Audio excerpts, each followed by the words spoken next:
Hello again. Well, the flood is finally ending. This is going to be the last of my nasal snuff reviews for July 2014. Thank you for watching. If you've watched all the reviews that I've managed to do during the last couple of weeks, it means you are truly a snuff enthusiast. Excuse me. Got a little froggy in my throat from talking too much, and also from some fairly nasty back drip from the Samuel Gawith Celtic Talisman that I just reviewed. Where on earth is my hanky? There. Okay. Yeah, I'm still getting forward drip. Hang on a second, I'll be right with you. Well, that was useless. There was not one drop of coffee left in that cup. Well, I guess I got the last drop. All right, let's see if I can get this impossible. Oh my God, it just opened right. That never happens. Putting it in the freezer, guys, that's the secret. These Wilson's tins, the McChrystal's tins, even the vacuum tins, what I call shoe polish tins from like Gawith, if you stick them in the freezer overnight, take them out, let them warm a little bit, they come right open. There's not a problem. This is the Strasbourg. I've only seen a couple of other reviews. Glenn Quelch does a decent review of this. Actually does a really good review of this. But this doesn't get talked about very much. I have learned that in the snuffing community, you're either a florals fan or you're not.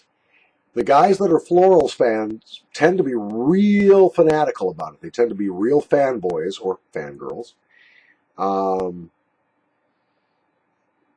It smells like another SP. I'm getting right away, I'm getting bergamot. And I'm smelling the tobacco flower. You know, I feel ridiculous because I look back over my old reviews and I say something stupid like, it's the basic Wilson's of Shero tobacco base. No, Paul, it's not. Wilson's, according to Glenn Quelch, uses 50 different tobacco bases. They don't have just one tobacco base. But the grind over most of their range tends to be a medium grind, very easy to take, very uniform grind. So it feels very silky in your nose, regardless of how finely ground it is. Their SPs, including this, tend to be a little finer. Moisture content on this is moderate, adequate. I'm getting mostly an SP, and I was told that this is a floral. Well, actually, Glenn says it's an SP too, but he says it's an SP with a lot of floral notes that mostly emerge at the finish. So, I guess there's nothing else to do. Oh, by the way, the color of this is purple paisley with green polka dots. By the way, in case those of you need to know the color. I want to know what color it is because that means how much nicotine's in there. No, it doesn't!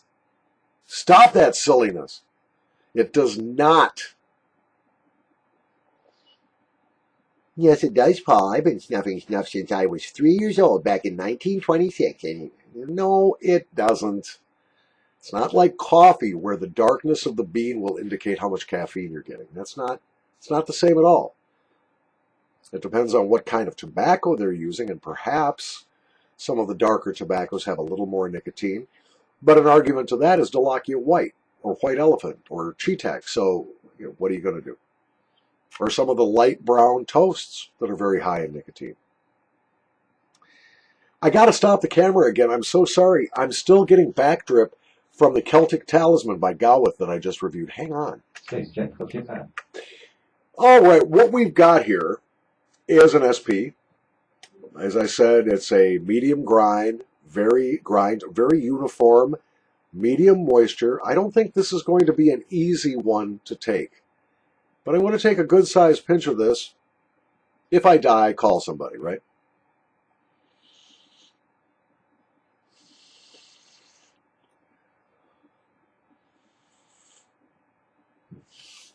Using the bunny technique, just taking multiple small pinches.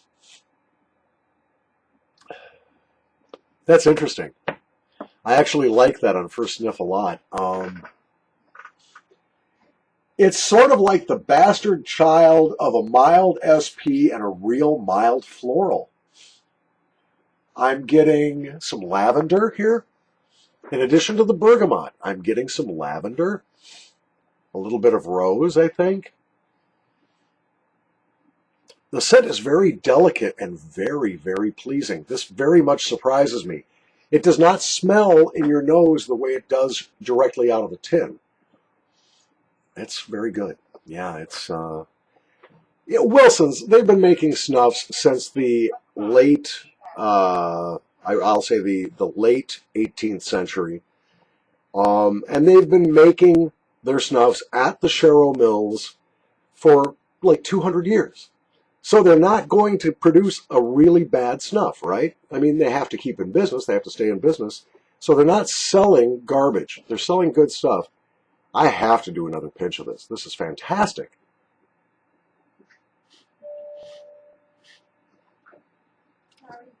Someone's at the door. Oh, it's just Mrs. Squinty. Hi, Mrs. Squinty. She hates being in these videos. She hides.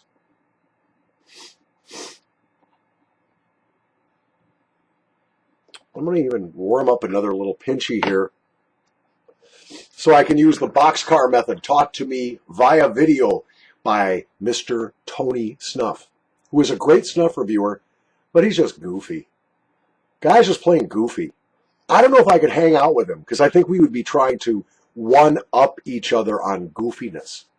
But it'd be fun to try. You guys ever think about doing some kind of snuff convention?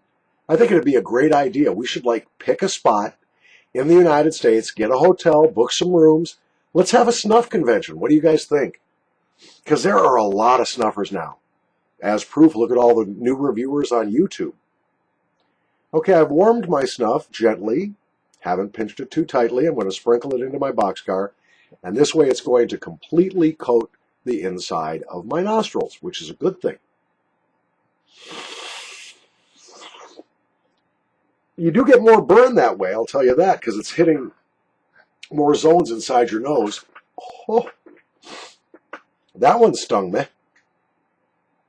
Be very careful not to wipe your eye with a part of your hanky that has snuff on it. It hurts.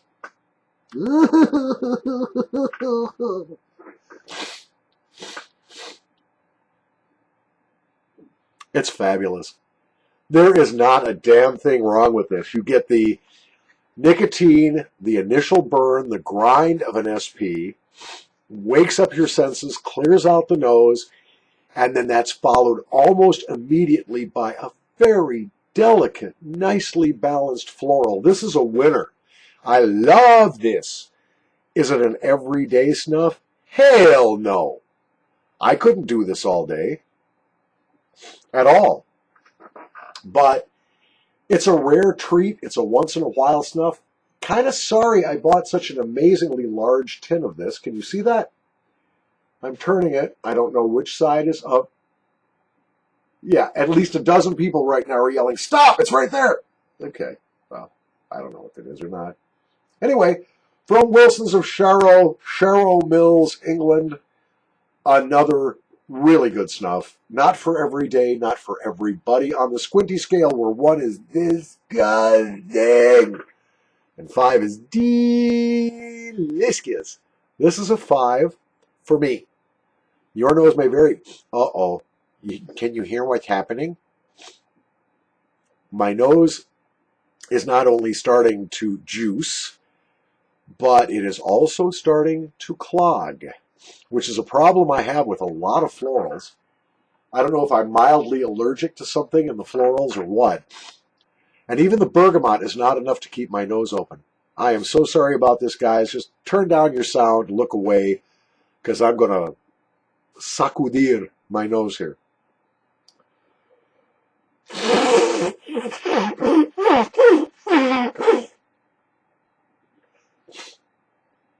Snotter falls. Uh-huh. But that's cool, because even after blowing my nose, that scent is still there. So sorry, guys.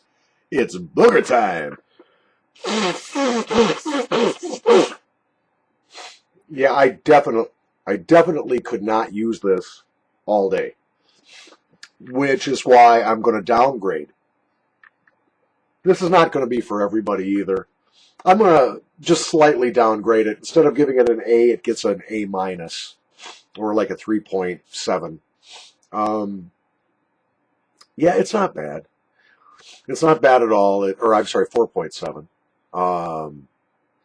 If you can put up with a little bit of nose clogging and the copious mucus production you're going to have with this, I have never smelled anything exactly like this. This is a fairly unique snuff, and it's very good. From the dank basement with the Wilsons of Charot, Strasbourg, this is Paul, your wicked Uncle Squiddy. Thanks for watching all month long, and if you missed any of my videos, hey, that's the beauty of YouTube. They're still here. Do you know I have something in the neighborhood of 140 some nasal snuff reviews now here? If you can't find a snuff you want to see reviewed, please message me and make suggestions. I got another big order of snuff coming. My next video, I hope, which will be soon, will be a box opening from an order I made with snuffstore.co.uk. Hey, and we'll see what kind of goodies I get. And I also have a tin of Grand Cairo coming from Wilsons of Charot. So I've got some snuffs coming, and I approached a couple of very, what's the word I'm looking for? Obscure, at least obscure to Westerners, Indian snuff manufacturers, and have requested samples. So we might be getting snuffs that nobody has ever snuffed before. And I've been in contact with tobacconists in Brazil to try to get some of the Brazilian rapés. So we're going to start expanding a little bit here. We're going to leave the borders of the Mr. Snuff, snuffstore.co.uk world and try to branch out a little bit, because there's a big world of snuff waiting out there. Keep on snuffing, guys. Keep on watching. Thank you for subscribing and liking. Don't forget all the other fantastic reviewers here on YouTube. See you later.